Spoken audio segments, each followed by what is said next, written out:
with Scott Allen. Hello, I am your host, Scott Allen, and this is Phronesis, Practical Wisdom for Leaders. If the topic is leadership, I'm in. I've spent more than 20 years in the field teaching, learning, writing, and questioning.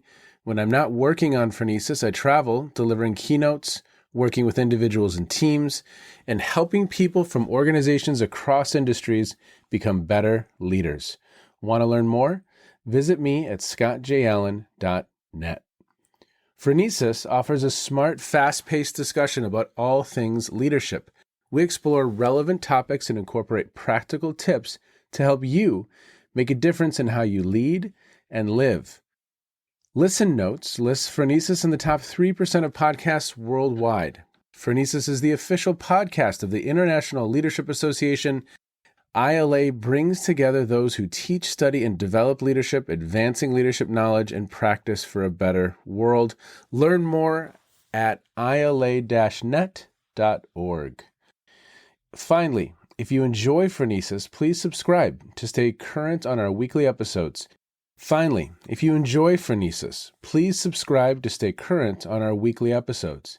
If you find an episode that resonates, please share it with your colleagues and friends. And if you want more content, subscribe to my newsletter, The Leader's Edge. The link is in the show notes. As always, thanks for listening. And now, here's today's show. Okay, everybody, welcome to the Phronesis podcast. Thank you so much for checking in wherever you are in the world. Very exciting episode today. Once again, I have a co-host. Father David McCallum is with me, and he is a Jesuit priest and leadership educator. He serves as the founding executive director of the Program for Discerning Leadership, a special project of the General Curia of the Society of Jesus, Georgetown, and the Gregorian University. The program provides leadership formation for senior Vatican officials and major superiors of religious orders in Rome, Italy, and internationally. His full bio is in the show notes, so you can see him there. Our guest today is Valerie Livesay, and she has written a book, Leaving the Ghost Light Burning. For more than a decade, Dr. Valerie Livesay, has been thinking about and inquiring into the phenomenon of fallback, when despite our optimal development capacities, what we often refer to as our developmental center of gravity, we make meaning, feel, and act from a smaller, less complex, less capable form of mind.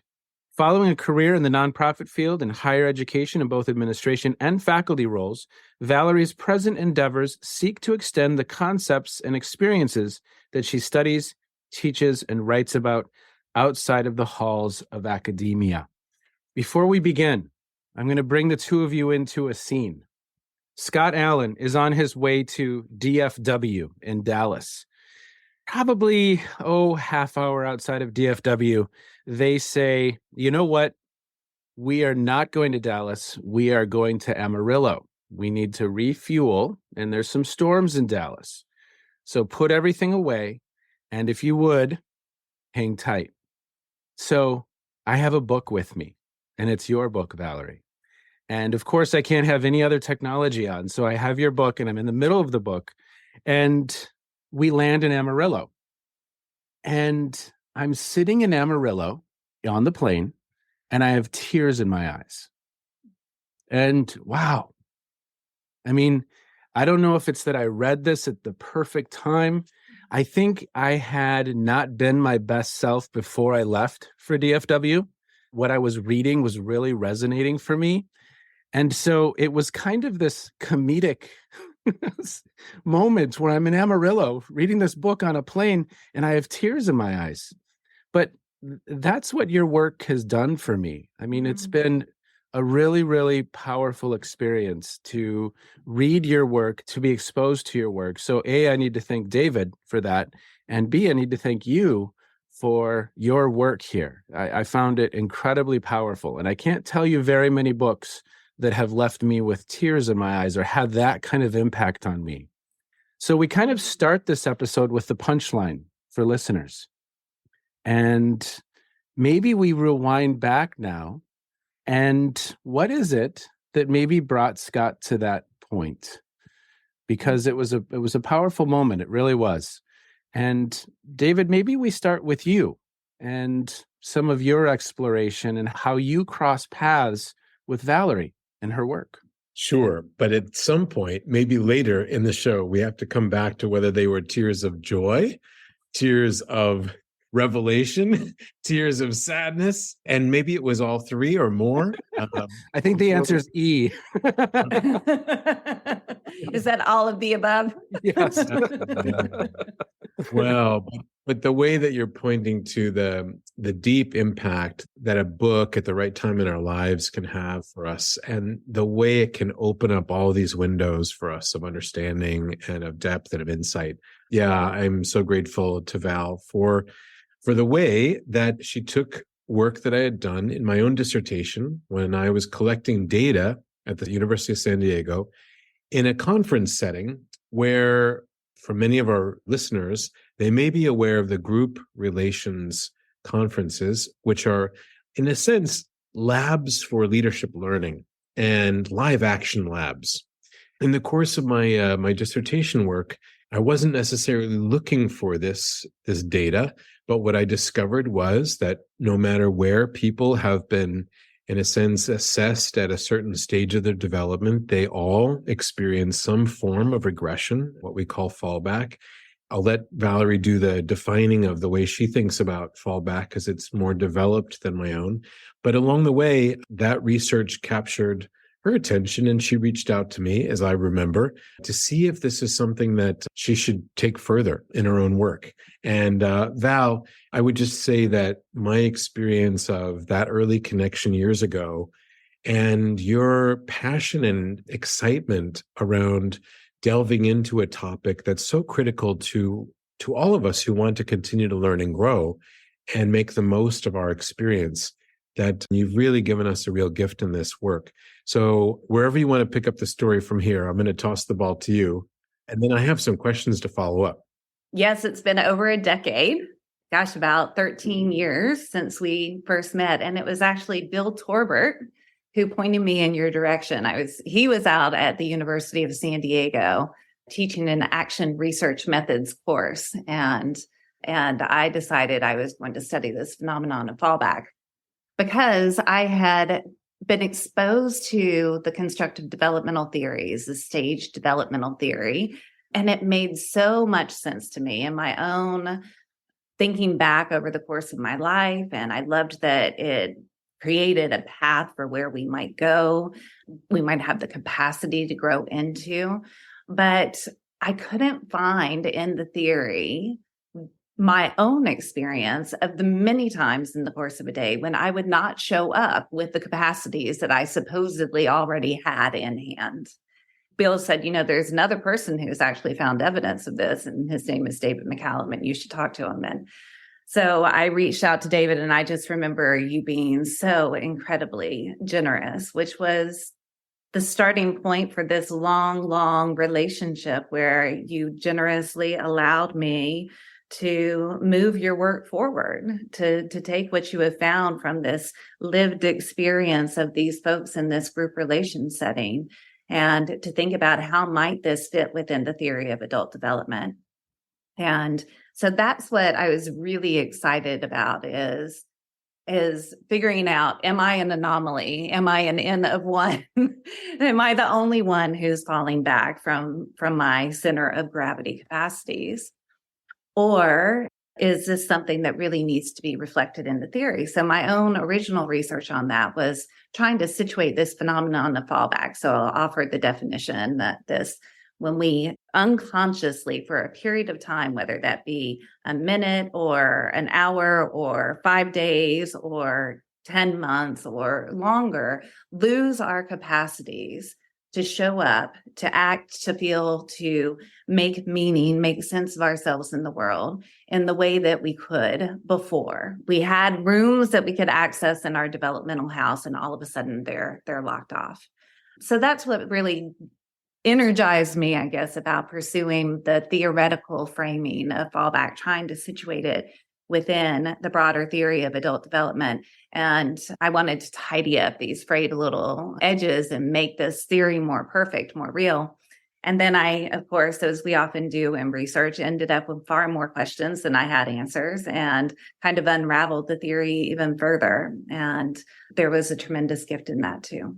So, for our listeners who are leaders and leadership educators, maybe we're all alike in the temptation to want to present our shiny best selves and to actually hold up that ideal when we're talking about tough situations, how we want to teach our students to show up in their own work or to take up their own roles. But there's something about what captured your attention here about Fallback and the way that you see it as a critical resource, the way you've reframed, in a sense, these moments that I think is so, so important. Can you talk about how you've reframed this experience that a lot of us might want to cover up, move on from, or keep in a closet? Yeah, that's exactly it. And I felt that way too. I mean, honestly, when I first went into the research, it was how can I lock these parts of me that I don't like, that are ugly, that I do not want other people to know about? And of course, they knew about them, but we act like no one else can see it. And if I don't say anything, no one will notice. How can I lock these away? I mean, that was really my initial longing. Let me get rid of these things. And it was in the course of my follow-up research to my dissertation research on the lived experience of Fallback that I realized that is not at all what we want to do, that these parts of self are storming the stage and burning down the set because they have wisdom. They have things that they need to teach us that we didn't learn the first time around for any number of reasons, that we weren't prepared to take in and integrate. In this adult development theory, we talk a lot about transcend and include. But the reality is we really want to transcend most of the time. We want to grow beyond what we knew before, what we were capable of before. So a lot of our orientation and around leadership and leadership development is how do we accrue these skills so we can get better? And that means actually not including, but pushing these other smaller aspects of self away. And what I found as I researched and practiced this with my own students, with my own self, was that those parts of self hold such tremendous wisdom for us. They are in protection of something that we value greatly. They offer us a gift, and they're not going to go away when we try to lock them backstage. They'll make a ruckus, they'll sneak onto the stage, they'll cause mischief. But if we embrace them, if we truly do integrate them, if we come to know them, if we befriend them, then we can learn from them. And that paradoxically is a ground from which we can grow. So this sense of development is not only about growing bigger, going towards the light, but there is descent, there is decline that is necessary in order for us to integrate. So we're able to transcend. Maybe if you would, for listeners, talk a little bit about the source of the title, Leaving the Ghost Light Burning.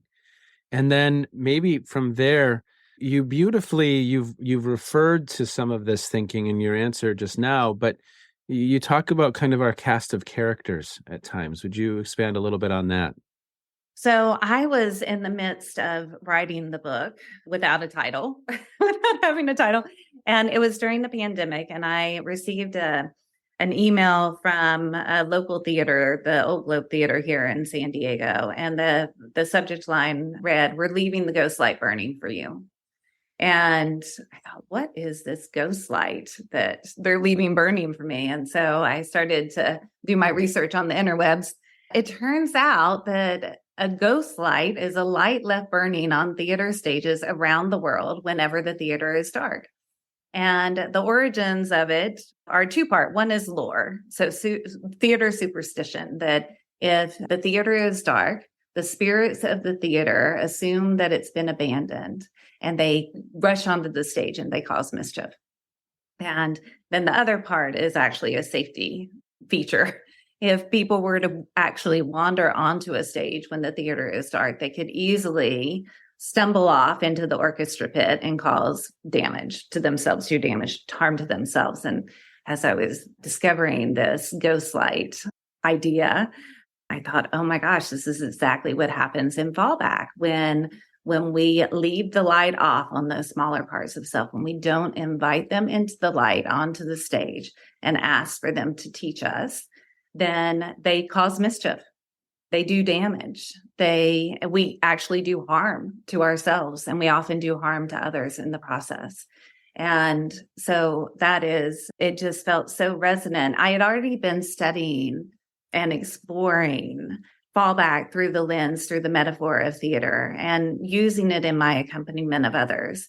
Our friend and colleague from David's alma mater, Teachers College, Fred Jones, had been hosting a session, and he mentioned this idea of theater to help people get a sense of what characters might we bring on stage as we move forward in our lives. And he was thinking kind of as we get past a certain stage in our careers and what brings us joy in our lives, how might we envision what's to come? And I thought, oh my gosh, what a great opportunity to explore in a safe and playful way how the various parts of us and in our small selves show up. So yes, as you mentioned, Scott, I believe that, we tend to believe that we are this one enduring self that shows up to every scene of our lives all the time, consistently. But if we really pay attention, we realize that that is not true, that we are an entire ensemble of characters, and we bring different parts to different scenes.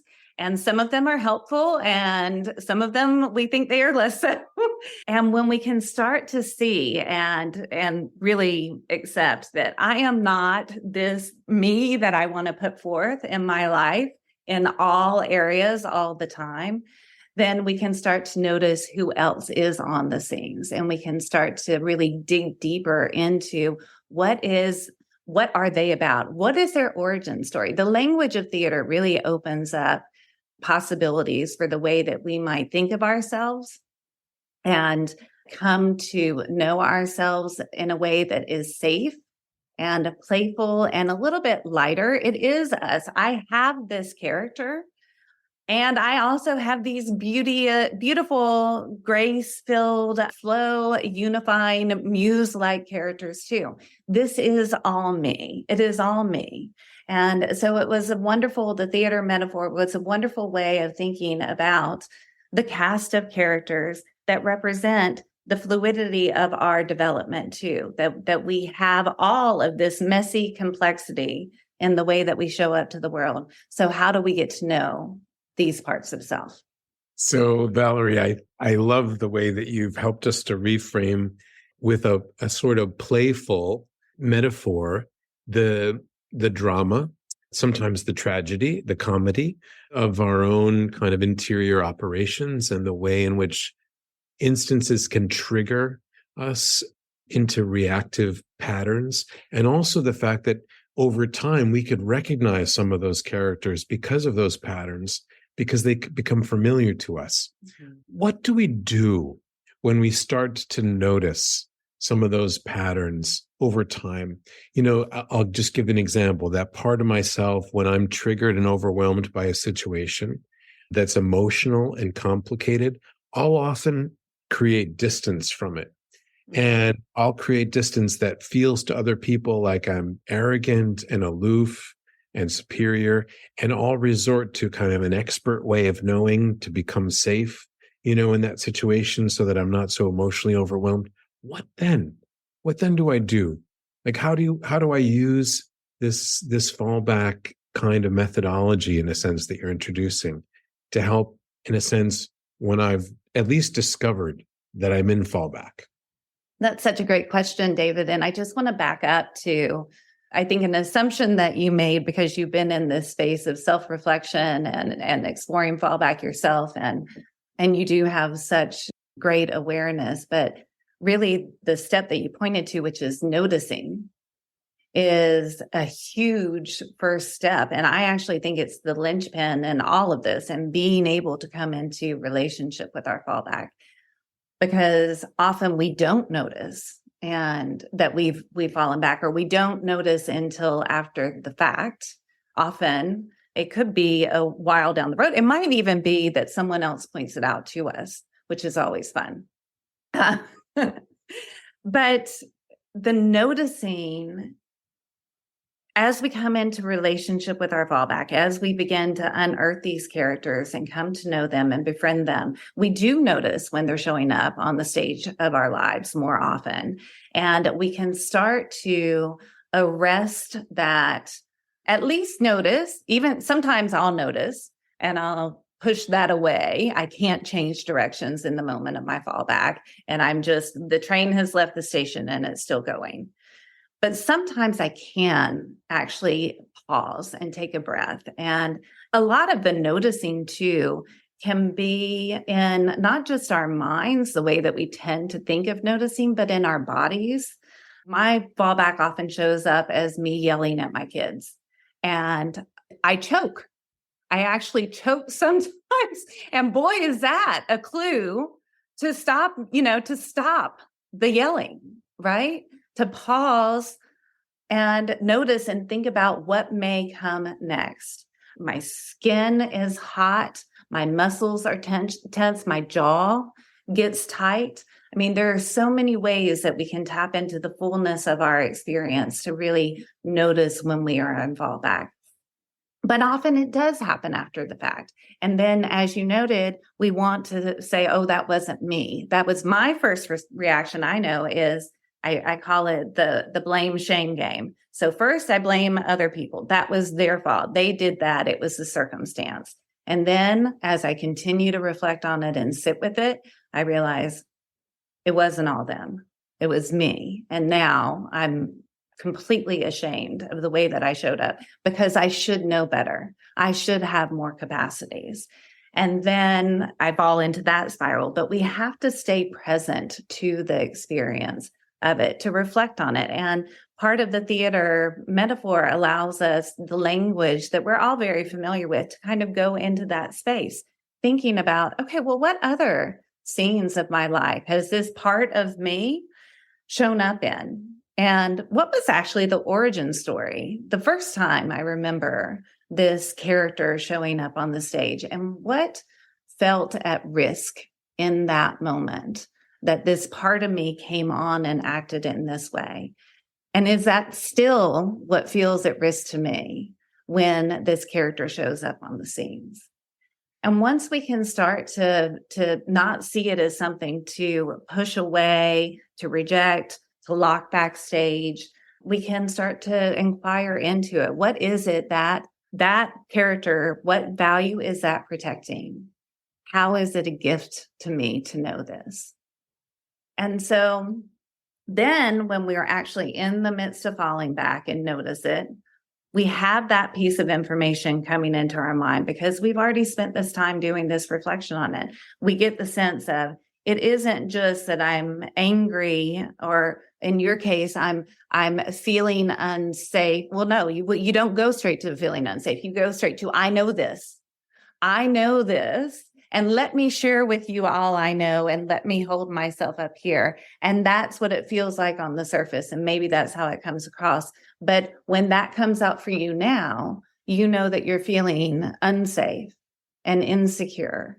And so just having that little bit of information allows you to think, hopefully sometimes in the moment, maybe sometimes not, this is what this is really about for me. So how might I go in a different direction with this that really actually expresses that? And that's kind of further along in the process. So first is this reflection, coming to know the characters that actually do populate the scenes of our lives, especially the ones that come on stage in our fallback, finding out what it is, the value that feels threatened that they're in protection of. And then you can also start to identify the triggers. What are the circumstances that tend to cue this character on the stage? And then the recovering and growing part of it is actually about not saying, and you don't need to be here anymore. This part of me that shows up, this part of you, David, that shows up as the expert, that part of you still needs to be there because it's giving you important information. This is an environment for whatever reason that I feel unsafe in. So who else needs to be on the stage with me as kind of a co-star, a more mature lot that can accompany this smaller, more constricted, more expert and alienating aspect of you, so that doesn't have to come on so strongly. And, this goes into your research a lot, David, on the adaptive self-scaffolds. How do we equip, how do we resource ourselves to show up to the places in our lives when we know that we're going to be triggered or we're likely to be triggered? So actually doing a rehearsal, thinking in advance, this is a scene which is likely to trigger me into fallback. And I know that I actually need that part of me that shows up in fallback there to protect the thing that feels at risk.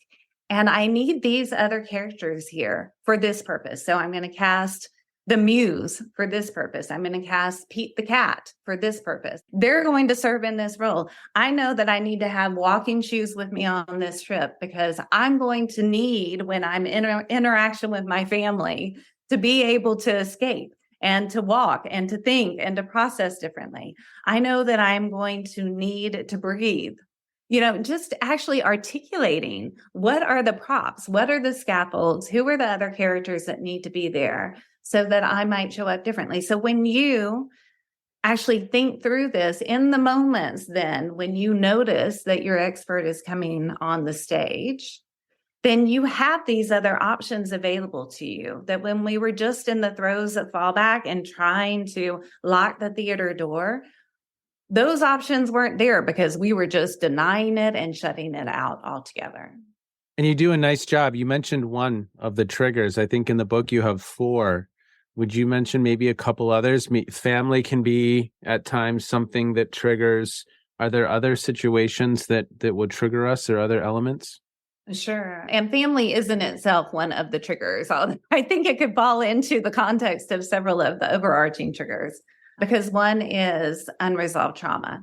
And I think a lot of the trauma that we carry forth in our lives comes from things that happen when we are in the early stages of our development, in our childhood, being shaped by our families of origin. And what happens when we encounter that early on, when we are not equipped to deal with it, is that we bracket that part of self off, and the rest of us continues to grow while that part stays in this encapsulated, bracketed off space until we can come back from a more developed space with more tools, more capacities, more perspectives, more ability to make sense of complex situations and go back and resolve and heal that part of self to bring it along.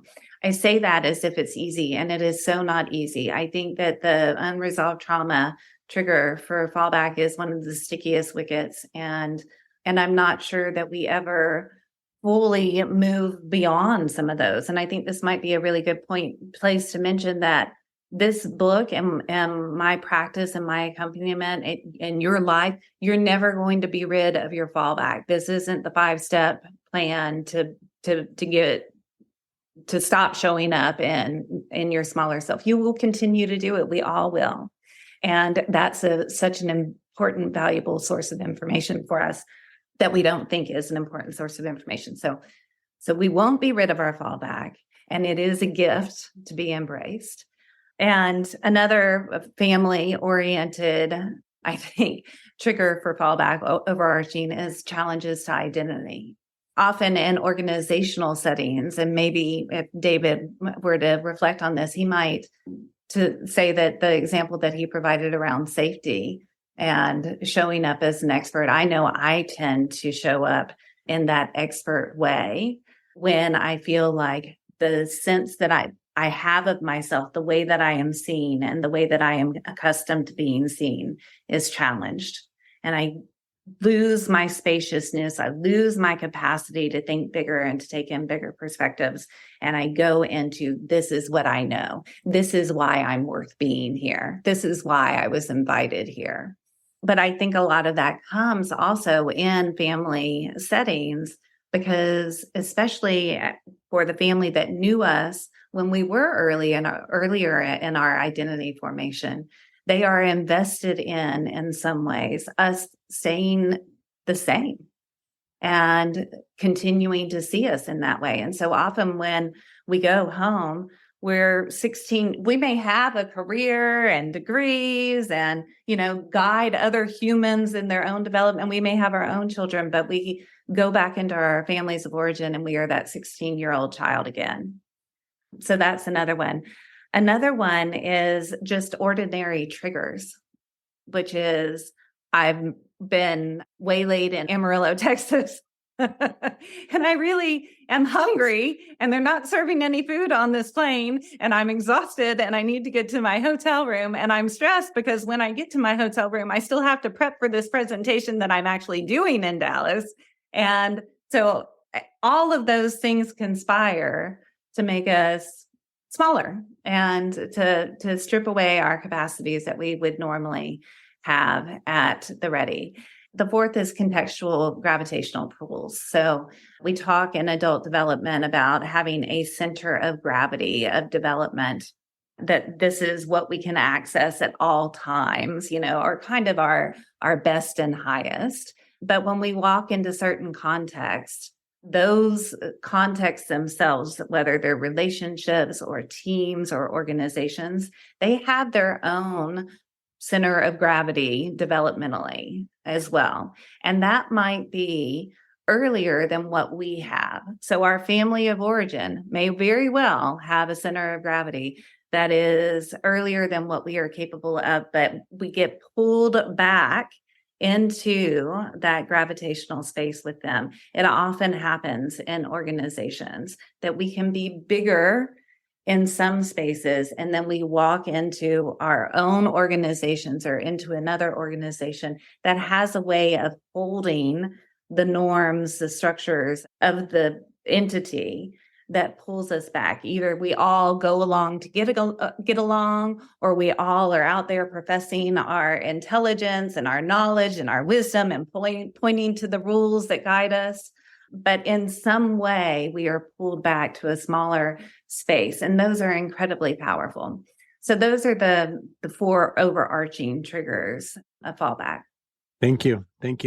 Valerie, your work, I think, is so clearly an asset to us as we're working on our own personal development. And it's very much a resource for how we envision that complicated, complex, sometimes very murky world of our interior selves and these ensembles that you speak of.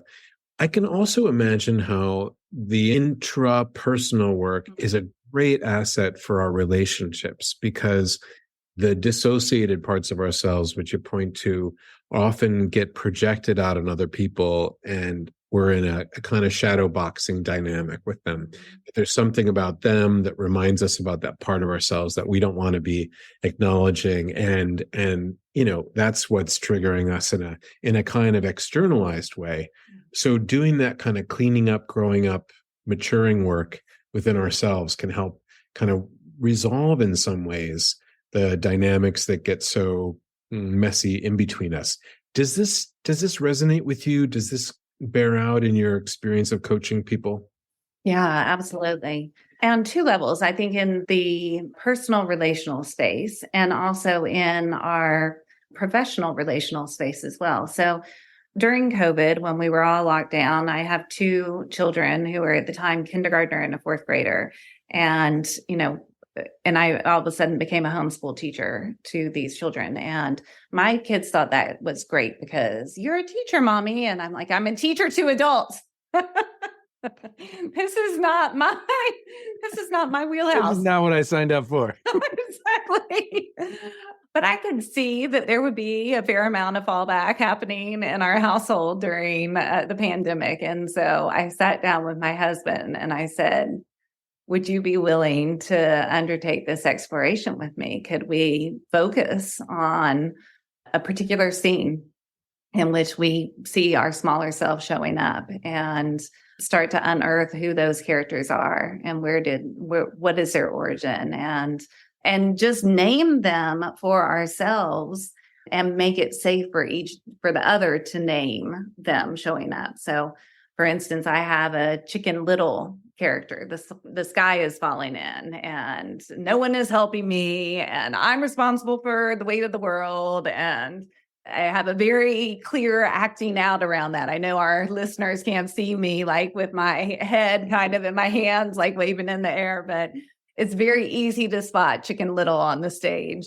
And I was doing dishes one night, and all of a sudden I said to my husband, I know who this is. This is Chicken Little. And so now we can talk about that. Like, so it makes it a nameable, discussable thing in our relationship. And we also come to know what the values are underlying these characters. And instead of doing the waving the hands in the air, it's everybody else's fault. Why do I have to take on everything?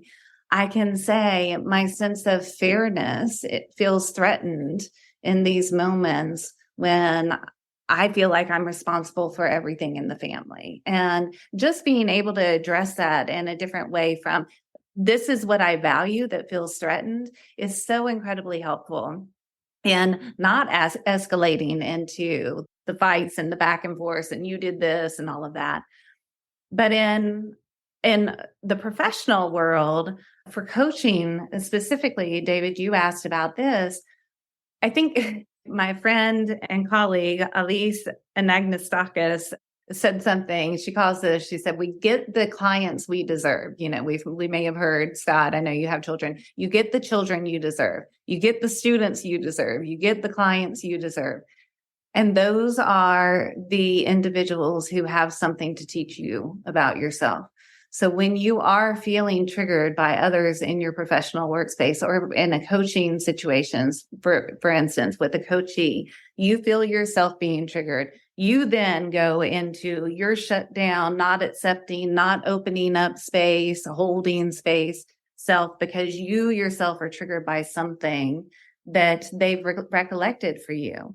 Then you can't be of service to them. So a lot of my exploration now is around how might we actually pay attention, notice that that is happening, reflect on what's that about for me, not about projecting it on them. What's that about for me? Who came on the scene with this client?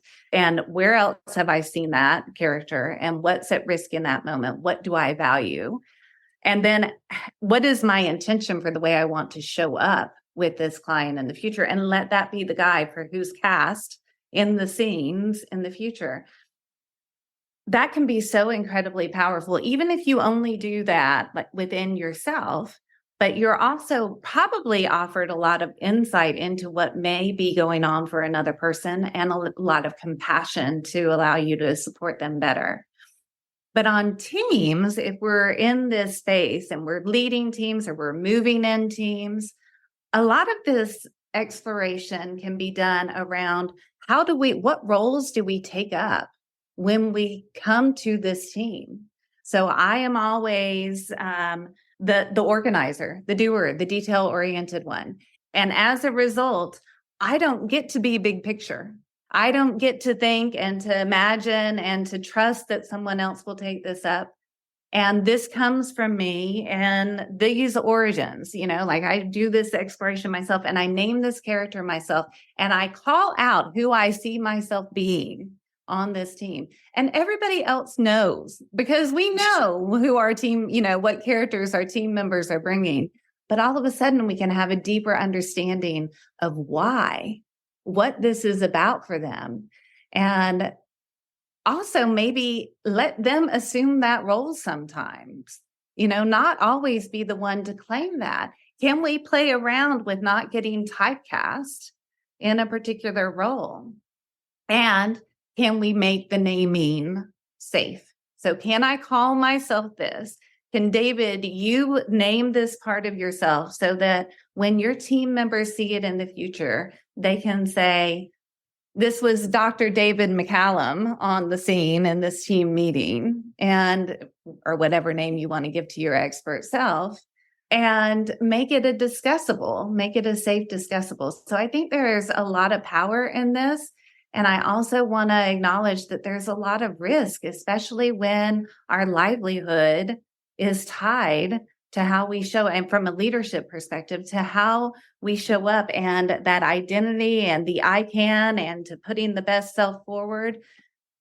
It feels like such a risk at many levels if we admit that we do have this shadowy part of self, and that we don't always know what to do or how to interact, or we don't always bring the bigger capacities that we have access to.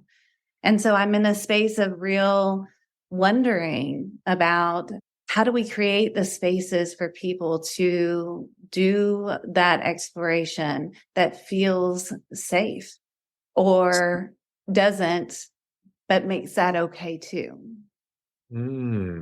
So Valerie, maybe that's the next question. If you think again about the audience, leaders, leadership educators, coaches, people who are academics in this particular field, who are really dedicated to developing people and creating conditions for people to do that work of showing up as their better selves. Where do you see some glimmers of hope for this kind of space emerging in professional organizations, in the leadership and coaching development fields, in the ways that people are talking about their after action reviews? What hope do you see, or what spaces do you see of possibility? I remember, David, you and I talking early on in the pandemic, and I was working on an article, and you were kind enough to give me feedback on that about what we were seeing in pandemic times around Fallback. And as we were talking, we were discussing the ways in which all of the kind of facade of how we used to bring ourselves to work and to the workplace. We put on these we put on our costumes, our going to work costumes, and we'd have our full face on, and we would leave the dogs and the cats and the children and the co-working spouses behind, and we could just show up in some ways our best selves. I know that there are aspects of organizational life that often don't welcome that. But, we could put on a good show, right? And during the pandemic, so much of that was stripped away. And you referred to that as the revealing of the artificiality of our compartmentalized lives. That's a mouthful. Oh my gosh, I loved that. And I think it's in the article too. The artificiality of our compartmentalized lives. I just think that there was something so freeing in that, to be stripped down and revealed as a whole person that didn't just bring self and makeup and costume and hair to our professional spaces, that we were able to acknowledge the other factors that are always there with us, but that we push behind, that we try to hide and lock out and not make available to ourselves and to others. And I think that the call to leadership is the owning that in self, the acknowledging that in others, the making space for that, for the fullness of who we have, rather than just the sense that, oh, well, Bob has developed to this capacity, and so he will always show up in that way. Because we know that Bob doesn't always show up with his full capacities. So just like I, at the beginning of my research, thought, am I an anomaly? We're walking around saying, am I an anomaly? Bob's showing up, his smaller self, at least as much as I am. And so when we can make that actually discussable, then we can, one, connect to what the values are in an environment, in an organization, in a team that call us to be there, and that also make us want to run from that challenge us to grow beyond, to think beyond what we would normally have the capacity to do. We see each other as full humans. We're hopefully, because another benefit of actually going into this space is, and doing it in the company of others, is realizing they've got that in them too. They may call it something else, but I have that. Like, we can connect on this human level and realize that we are not what we've been pretending to be. And that this other part that we've been trying to push away is beautiful and rich with wisdom and knowledge and information. You make me think about our mutual friend, Hilary Bradbury, and our work on developmental friendships and how important the context of friendship is, where we can mutually behold one another as our authentic selves with all of our messiness and our loyalty to each other over the long term and our sense of compassion for each other, self-compassion, and the elasticity to keep kind of growing and holding one another over a lifetime, hopefully.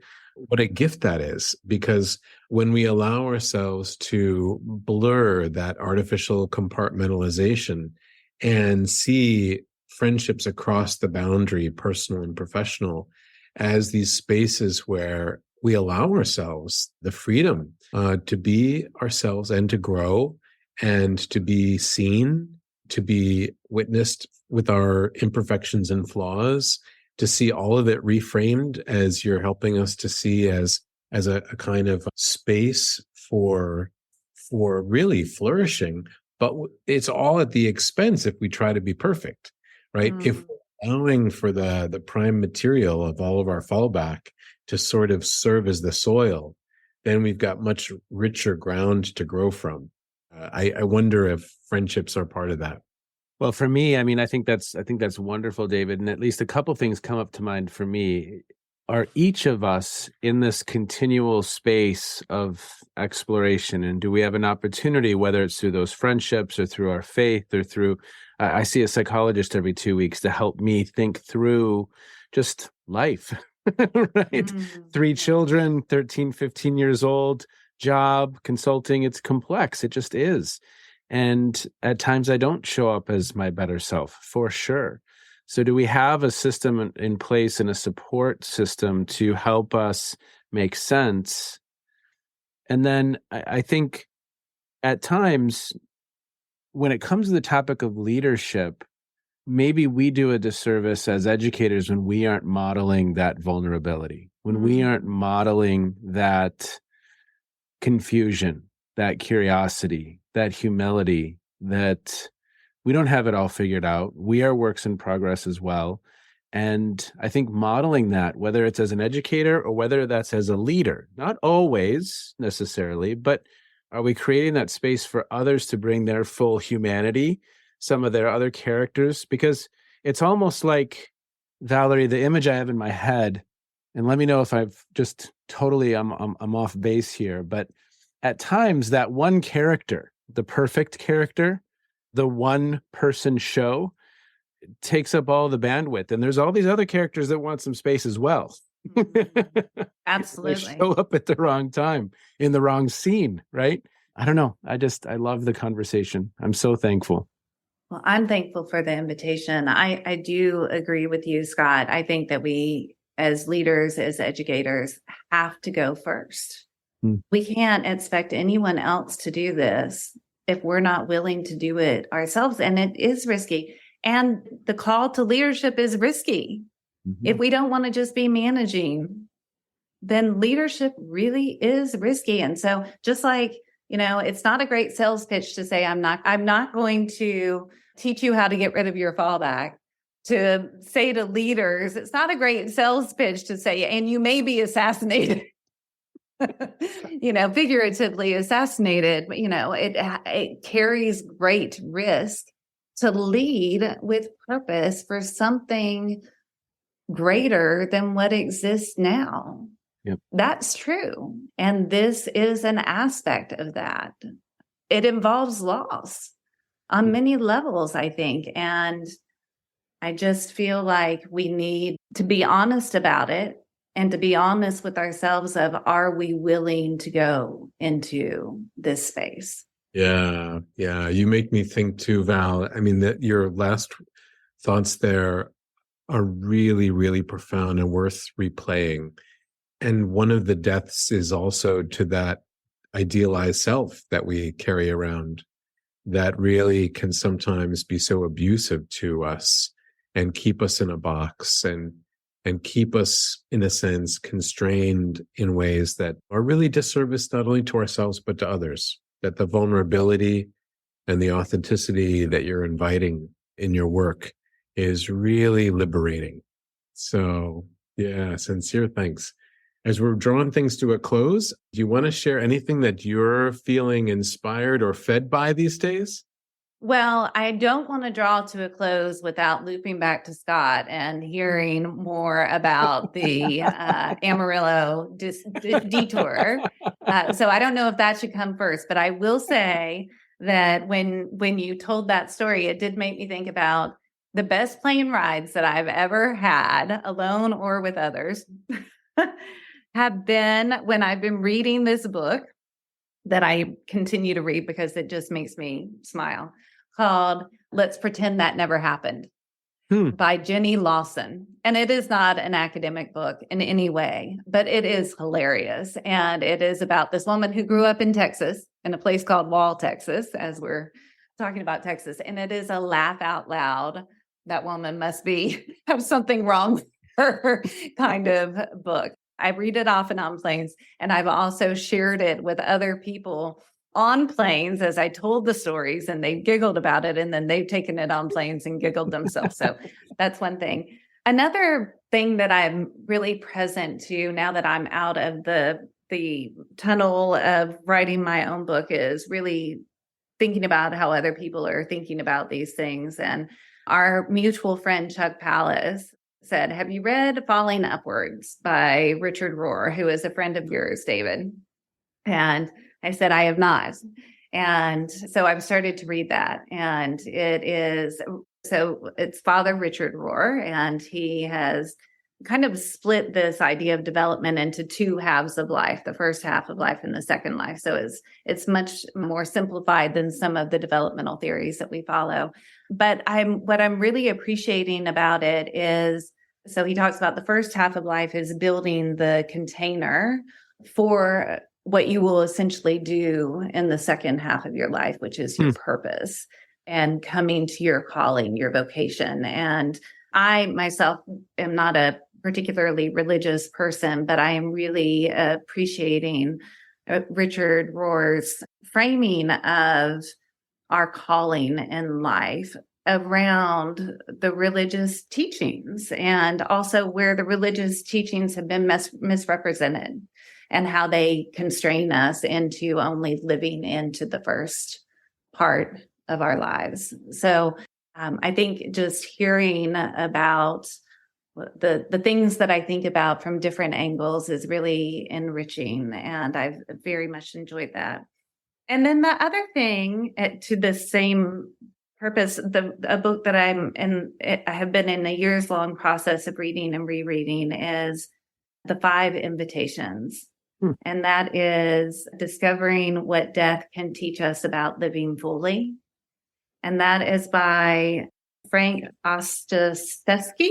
No, I didn't pronounce that well, but I started reading this several years ago because I had been fortunate to that point not to have a relationship with death.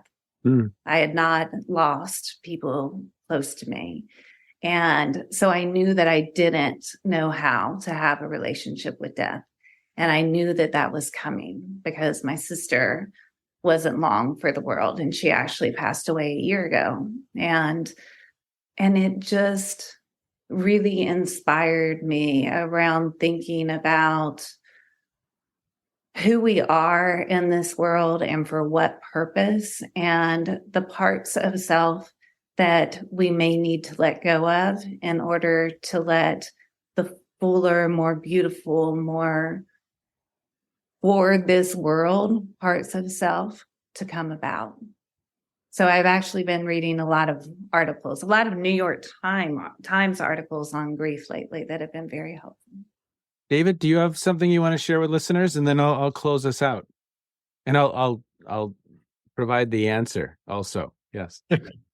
Just sincere thanks, Val. Very personally, it's such an honor to have you take up this thread from work that I did, and then to just take it in your own direction in a way that's been of such service to people. So I'm just so grateful to you. And it's really been a pleasure spending this time with you today. Thank you, David, for inviting me so graciously into this space. And accompanying me all along the way in my discovery.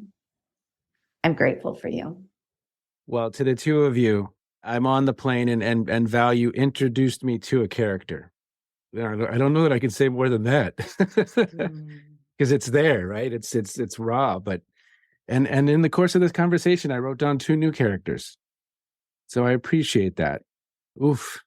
I had a guest, Michael Mascolo, and he said, oh, I'm not going to get the correct phrasing, but it was something to the effect of each one of us are infinite. I'm amazed and I'm so curious at what I continue to learn about myself, right? If you're open to it, new insights just continue to flood in. And so for your work, just incredibly thankful. For listeners, check out this book. It's an incredible read. And Father David, thank you so much for introducing me to this work and to introducing us to Val. And to the two of you, keep doing incredible things in the world. Thank you so much. Thanks, Scott. Scott, I just want to thank you for sharing that beautiful story of your own experience of being in relationship with the fullness of you and discovering new parts of yourself. Thank you. Okay, David. So it's been a few weeks actually since I've listened to the episode. I know that you listened to the episode today, and I'm really excited to hear some of your top of mind reflections about this conversation with Valerie. Just so much fun, so fascinating. Love the conversation. Yeah, Scott, I think that her metaphor of the theater really sticks with me. And the way that supplies all these other ways of thinking about what happens when we have these other selves kind of triggered.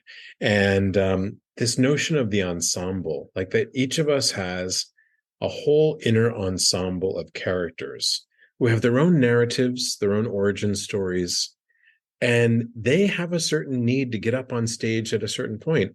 The context, the conditions, the other players, kind of pull them forth.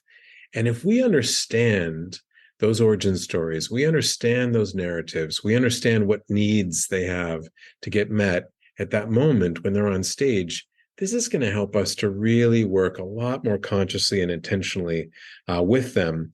And I'd have to say, the idea of having a whole repertoire of inner selves to draw on when we're aware, when we're well slept and fed and all that stuff, to be able to use that inner repertoire and meet others where they are. As leaders, I think we're all in situations at times when if we were simply to show up in our full self, our current action logic, or whatever, we're not going to be meeting other people where they are. I'll give you some examples. These days, I think we meet a lot of our brothers and sisters out there who are hostage to somebody else's ideology. And if we can't remember what it's like to be living someone else's narrative about what's the most important thing in life, how should I kind of look at myself and others, how do I get my needs met? If we can't remember what it's like to be held hostage to somebody else's way of thinking, it's going to be really hard to meet that person with compassion, with care. And in our context today, I think that's just critical. Another would be just understanding, the different action logics that, for instance, when we're working with someone and it's in that business context and they're coming at us in that achiever energy with bottom line thinking and, near-term goals and quarterly earnings and concern about action and practicality, can we remember how important those things are for us? Rather than getting frustrated or impatient that, they're lacking a bigger perspective. I think in these and many other situations, having that inner repertoire, understanding basically how we tick and how we used to tick can help us, develop our range. I'd say one last thing. I love how Valerie in the last couple pages talks about the importance of leaving our narrative unfinished. With room for storytelling about ourselves to continue to be reread and rewritten so that, we really do see ourselves as evolving, not as static selves.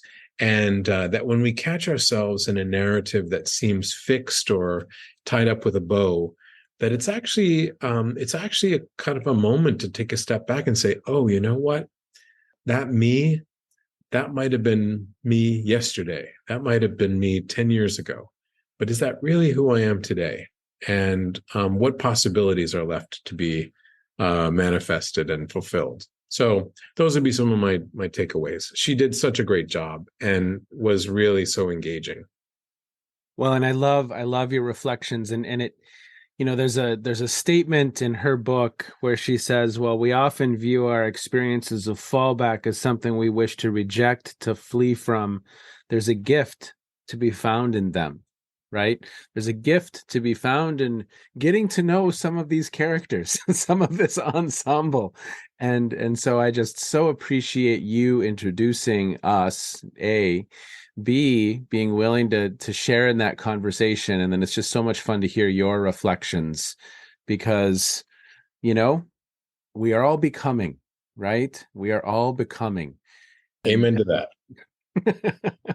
We will do it again. For listeners, we have an episode coming up again later, maybe in the fall, early fall probably is when we'll release that episode. But so be on the lookout for that. Father David, I can't thank you enough. Thank you so much for your time. I hope we can continue to have some of these conversations periodically because they're important. And I'm just so appreciative of you sharing some of those resources that you found incredibly beneficial with listeners and with me. So thanks, Scott. It was a ball. Thank you so much. Be well. You have just finished another episode of Practical Wisdom for Leaders with Scott Allen. To contact me, visit scottjallen.net or send me a note at scott@scottjallen.net.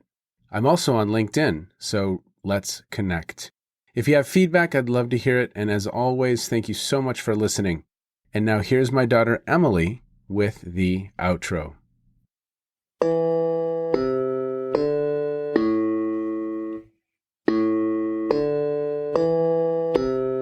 You've been listening to Phronesis, Practical Wisdom with Scott Allen.